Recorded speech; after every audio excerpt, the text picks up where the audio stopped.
और कितने लेंगे? 250 से 24 पे आ गए।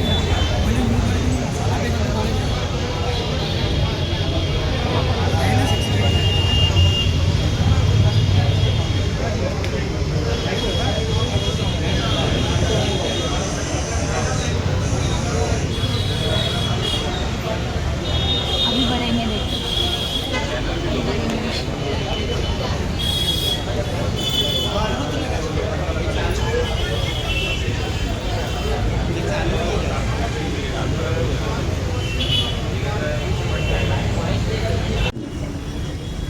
देखो, दादा के बारे में जितनी बात है तकरीबन हो चुकी है।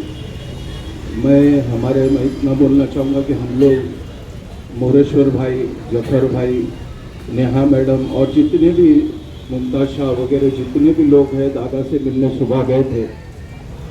तो बात रखने के बाद दादा ने बोला था कि मैंने बोला था मुमरा के लिए कि 3000 करोड़ रुपया दूंगा।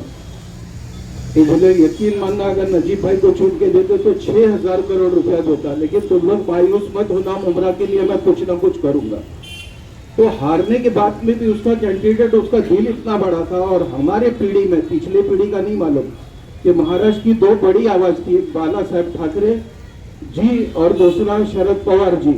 जो बाला साहब हमारे बीच नहीं रहे, उसके बाद में शरद पवार साहब एक आखिरी उम्र में, जिनकी उम्र इतनी हो चुकी है कि अभी महाराष्ट्र की आवाज जो उठाते, लेकिन जो अभी एक सबसे बड़ी महाराष्ट्र की आवाज उठा, देखो बिजनेसमैन व्यापारी का आवाज उठाने वाले बहुत लोग हैं, लेकिन महाराष्ट्र की आवाज उठाने वाला आखिरी चिराग जो अजीत दादा पवार है, वह हमारे बीच में नहीं रहा। ये बहुत दुखद बात है। और महाराष्ट्र के लिए, सिर्फ मराठी में आदमी के लिए नहीं, मराठा समाज हो, दलित समाज हो, हिंदू मुसलमान, सबको एक नजर से देखने वाला नेता हमारे बीच नहीं रहा। इसके लिए ये साबित करता है, दाढ़ी टोपी वाला दलित समाज, मराठी समाज, आगरी समाज सब यहाँ मौजूद है। ये इस बात की निशानी है कि हमारे बीच में हमारा बड़ा भाई दादा आज नहीं रहा। हम सब के तरफ से उनको श्रद्धांजलि है और हम दुआ करते हैं ऊपर वाले से कि उनके घर वालों को सब्र जमील अता फरमाए। उपमुख्यमंत्री आदरणीय अजितदादा पवार यांच्या शोकसभेसाठी उपस्थित सगळे शोकांतिक टीम नजीब मुल्ला सदस्य,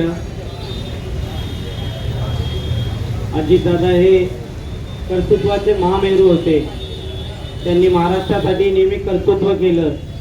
लहानापासून मोठ्यापासून गोरगरिबापासून सगळ्यांची सेवा केली।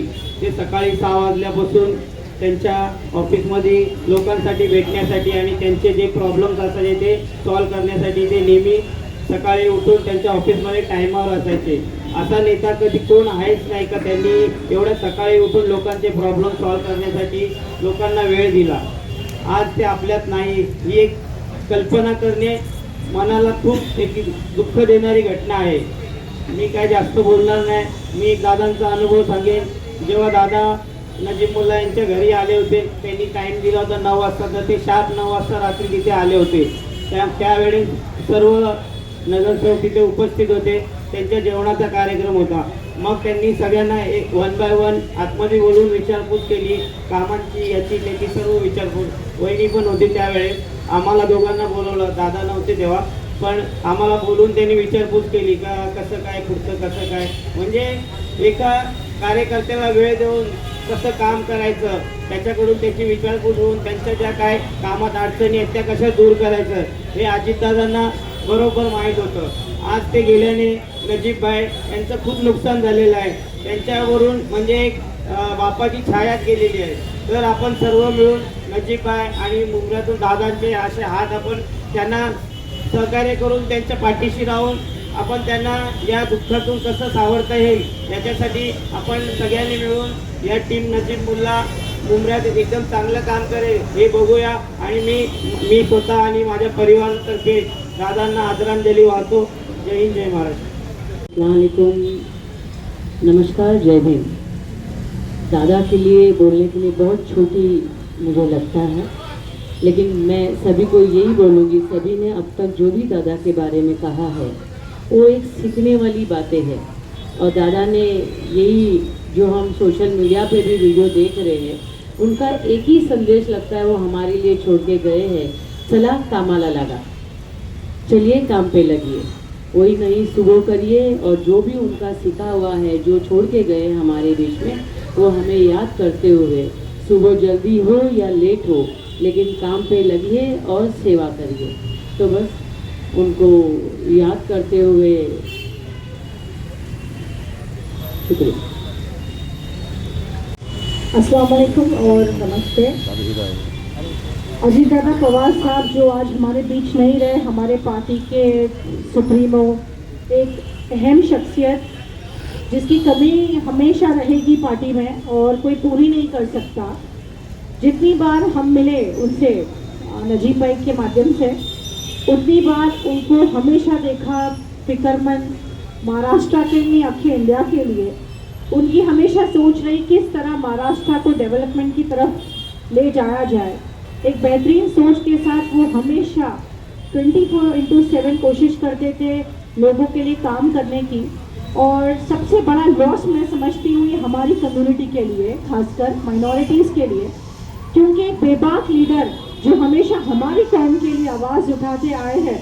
क्योंकि आज की जो सदी है उसमें किस तरह हम टारगेट हो रहे हैं, और उस इतने और डिप्टी सीएम होने के बावजूद, महायुति का एक हिस्सा होने के बावजूद भी खासकर मुसलमानों के लिए आवाज़ उठाना बहुत बड़ी बात है।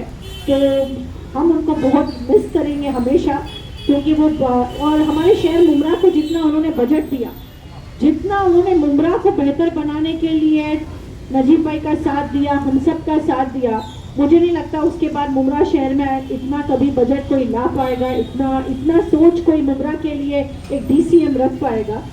हम दादा हमेशा हमारे बीच नहीं है, लेकिन उनकी यादें और उनकी विचारधारा के साथ हम सब लोग जो यहाँ बैठे हैं, हमें कोशिश करनी है कि पार्टी को उनकी विचारधारा उसी सेकुलरिज्म के माध्यम से हमें आगे लेके चलना है। क्योंकि उनकी विचारधारा पे ये पार्टी चलेगी तो बहुत आगे तक जाएगी।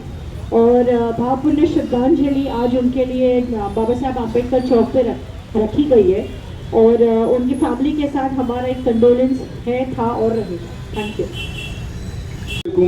नमस्कार, जय महाराष्ट्र, जय भीम। आज परम पूज्य डॉक्टर बाबासाहेब आंबेडकर यांच्या प्रतिमेला अभिवादन करून आज चौकामध्ये जी परमपूज्य डॉक्टर हमारे जो आदरणीय दादा थे, उनकी जो श्रद्धांजलि सभा रखी गई है, उसके लिए यहाँ पर उपस्थित सभी हमारे जो पार्टी के सभी सदस्य और टीम नजीब मुल्ला, सभी यहाँ पर उपस्थित जिन्होंने इस सभा का आयोजन किया गया, वो सब हमारे साथी। जब ऐसा कुर्सी पे बैठे रहते तो ऐसा लगता है क्या बोलूँ, ये बोलूँगा वो बोलूँगा। जब यहाँ पर बोलने को आते हैं तो कुछ बोल नहीं पाते हैं। आज हमारे महाराष्ट्र के उप मुख्यमंत्री आदरणीय स्वर्गीय अजीत दादा पवार आज हमारे में नहीं है, ये बात किसी को भी हजम नहीं हो रही। क्योंकि क्या है कि अजीत दादा जो थे वो अपने कामों से लोगों में प्रसिद्ध थे। आप इस बात को मैं बहुत बात करूंगा। उनको फोन किया था कि तो उन्होंने तुरंत बोला वो केनी आया है, उनको बुला लो। मैं उनको कार्ड दिया और उनको जब कार्ड देते टाइम, दादा तुम्ही या लग्नाला खूप बरं वाटेल तुम्ही आलात तर, तो बोले केनीजी मी नक्की येईन लग्नाला, जर अधिवेशन संपलं तर मी नक्की लग्नाला येईन असे मला बोलले होते। पण त्यानंतरही त्यांनी जेव्हा इथे आपल्या नजीब भाई की जो यहाँ पर सभा रखी गई थी, उस वक्त भी मैंने उनको बात किया था, दादा तुम्ही लग्न आले नाही, तर त्यांनी सांगितलं की हो नाही येऊ शकलो। मुझे वो उनका बोलने का ऐसा था कि मुझे माफ़ करना, लेकिन मैंने कहा दादा कुछ बात नहीं, हरकत नहीं है, कुछ भी प्रॉब्लम नहीं है, नहीं आए तो, लेकिन ध्यान रखना नजीब भाई का ऐसा। आपको एक बात बताना चाहता हूँ कि जब दिघे साहब 2001 में जब उनका देहांत हुआ था, तो वो जब यहाँ पर मुमरा में उनके लिए भी ऐसी बड़ी शोक सभा रखी गई थी। बहुत दिग्गज लोग आए थे शोक सभा में, एसीबी, डीसीबी और सब आमदार खासदार, ऐसे बहुत सारे लोग यहाँ पर मुमरा में शंकर मंदिर प्रांगण में वो शोक सभा रखी गई थी। तो उस वक्त हम लोग नगर सेवक थे ही, हम लोग सब नीचे बैठे थे और एक ऐसा छोटा सा स्टेज बनाया था, उसमें स्टेज पे